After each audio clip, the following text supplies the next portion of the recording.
মধ্যপ্রাচ্যের সংঘাতের জেরে বিশ্বজুড়ে বেড়েছে জ্বালানির দাম। দেশের অর্থনীতি চাকা মজবুত রাখতে সাশ্রয়ের মাধ্যমে বৈদেশিক মুদ্রার অপচয় কমানোর পরামর্শ দিয়েছেন প্রধানমন্ত্রী নরেন্দ্র মোদী।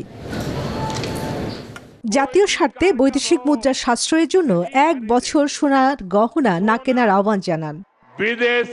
জ্বালানি সাশ্রয়ে বৈদেশিক মুদ্রার রিজার্ভ রক্ষায় দেশবাসীর 1 বছরের জন্য স্বর্ণ না কেনা উচিত সকলের।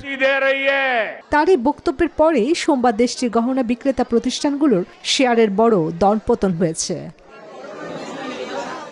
মোদির এই আহ্বানে উদ্বেগ প্রকাশ করেছেন গহনা ব্যবসায়ীরা। ক্ষুদ্র দোকানদারদের অভিযোগ, এতে সবচেয়ে বেশি ক্ষতিগ্রস্ত হবেন কারিগর ও শ্রমিকরা। ভারতে বিয়ে ও সামাজিক অনুষ্ঠানে স্বর্ণের ব্যাপক চাহিদা রয়েছে। বিশ্বের দ্বিতীয় বৃহত্তম স্বর্ণ ভোক্তা দেশটির প্রায় পুরো চাহিদাই আমদানির মাধ্যমেই পূরণ করে। চন্দ্রানী চন্দ্রা, নিউজ 24।